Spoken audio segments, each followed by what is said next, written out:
Hello, hello, hello! Good day mga people! Samahan niyo ako for today's video. Thank you so much! Ampingan tanan! Another day, another upload mga people! It's another Nanay Zaria for today's video. Isa nga tayong ulirang kasambahay for today's video mga people. It's a warm-up general cleaning para sa araw na ito. It's a kusina session dahil maglilinis tayo ng ating mumunting kitchen mga people. Dahil nga medyo busy tayo nitong mga nakaraang araw, kaya dumami ang mga dumi sa sulok-sulok ng ating kusina. Kaya naman napag-isipan natin na maglinis ngayong araw ng Sabado. Yes, you heard it right, Sabado po mga people. Alam kong alam nyo.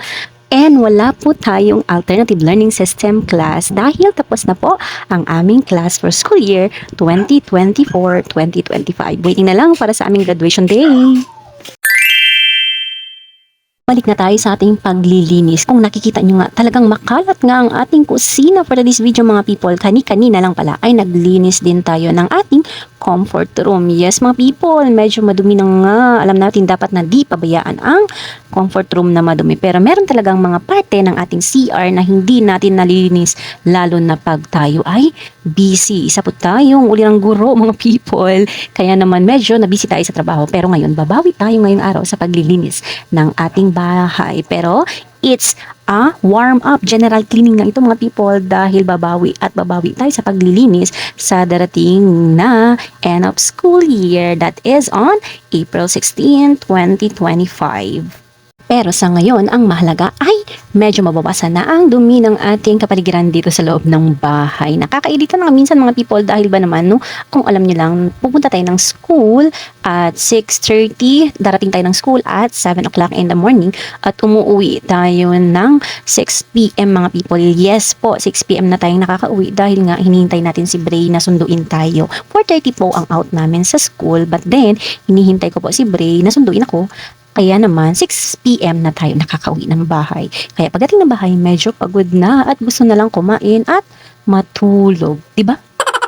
6 p.m. po tayo lumalabas ng campus at dumarating po tayo ng bahay at 6:30 in the evening mga people. Kaya naman minsan ay may mga bagay talaga na hindi natin nagagawa. Pero may mga bagay pa din na ginagawa pa din natin. Pero hindi lahat. Kasi nga kung alam niyo lang, may class po tayo at Monday to Saturday. Yes, you heard it right, Saturday mga people. Kasi kung nakikita niyo yung mga upload ko, ay nagtuturo po tayo ng alternative learning system at every Saturday. At yung regular classes natin is Monday to Friday. Kaya naman, medyo busy talaga yung Sunday natin ay ginagawa nating rest day mga people. Minsan ay naglilinis pa rin tayo at ginagawa yung mga bagay-bagay na dapat nating tapusin. At sa mga oras na to, oras na nang linisin ang ating lalagyanan ng ating condiments at spices mga people na araw-araw natin ginagamit, araw-araw na ginagamit ni Bray sa kanyang pagluluto. Kasi naman kung nakikita nyo yung aking mga upload ay minsan na nga tayo magluto mga people. Si Bray talaga ang ating tagaluto lalo na pag dinner at kung walang trabaho. Si Bray talaga ang nagluluto dito sa bahay mga people. It's a chamba day lang talaga pag ako ang nagluluto. Pero ngayong darating na bakasyon, tayo ang magluluto ng breakfast and lunch. Kasi nga, wala si Bray. May work po siya mga people. Gabi lang siya makakapagluto. At kung may time tayo, dapat na siguro dapat may time tayo, no? Tayo ang magluluto para kay Bray sa darating na bakasyon. Tingnan natin. At kung nakikita nyo nga, napagtripan na naman nating tanggalin ang mga sabit-sabit sa ating pader mga people kasi medyo hindi na siya kaaya-ayang tingnan dahil madumi na nga ang ating dingding dahil sa mga sabit-sabit na yan. So, kailangan na natin siyang tanggalin mga people at kailangan na ng palitan ng bago. Pero not for now kasi wala pa tayong dadats. Baka naman Meta, ikaw ang magsilbing dahilan para tayo ay makabili ng bagong panglalagyan ng ating mga kitchen utensils. Baka naman. At sa mga oras na to, dahan-dahan na nga nating tinatanggal ang ating mga sabitan mga people. Kasi nga, medyo maalikabok na yan sa parting yan. Kaya kailangan na nating tanggalin at para ating malinisan ng mabuti. Kung nakikita nyo nga, gumagamit nga tayo ng isang hammer mga people kasi medyo matigas siyang tanggalin gamit ng ating kamay. At oras na para kumuha ng trapo at atin ng punasan ang mga alikabok sa gilid-gilid ng ating dingding. Yes, napakaraming alikabok yan mga people. Siguro mga ilang buwan din natin yang hindi naakyat at nilinisan. Kasi nga, kung ating mga anak ang ating uutusan mga people, baka naman, no, high blood lang ang labas natin kasi nagagalit pa pag ating inuutusan ng mga bagay na ganito. May mga bagay naman na pwede natin silang utusan pero hindi yung mga bagay na ganito.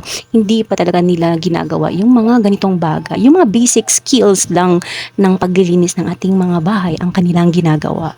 At sa mga oras na yan, kung nakita nyo, bumaba na nga tayo at atin nang tatapusin ang ating pag-organize ng ating lalagyanan ng ating mga condiments, spices at ng ating mga sauces mga people. Punasan na nga natin ang mga lalagyan ng ating mga ginagamit sa kusina mga people dahil nga medyo maalikabok na rin siya at medyo greasy na siya mga people dahil nga ito ay araw-araw nating ginagamit at tumidikit yung mga hinahawakan nating mga bagay dito sa ating lalagyan. Kung nakikita nyo nga, medyo napatasayaw tayo sa music na yan mga people.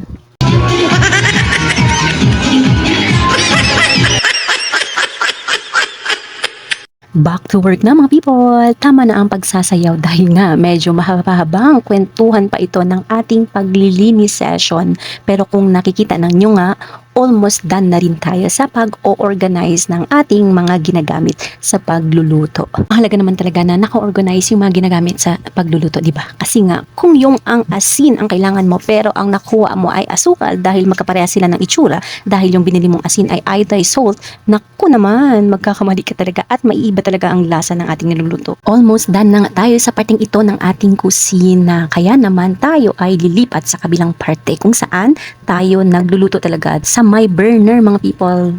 Isa din ito sa parte ng ating kusina na medyo napapabayaan natin kasi pagkatapos nating magluto, lalo na si Bray, pagkatapos niya magluto ay nakakalimutan niya itong linisan. Kaya naman medyo nagiging greasy talaga at nag-stay yung mga dumi dito sa mga sulok-sulok ng ating burner. Kaya naman ngayon ay ating lilinisan para medyo mabawasan ang dumi ng bawat sulok ng ating lutuan. Sa likod, sa harap, sa ilalim at sa bawat gilid nito. Laging tandaan, bawat sulok ay mahalaga. Bawat sulok ay dapat linisan dahil sabi nga nila, cleanliness is next to godliness. Maraming salamat po sa araw na ito. Dito ko po muna tatapusin. Huwag po kayong magsawang manood at makinig. Thank you so much mga people. Ampingan tanan.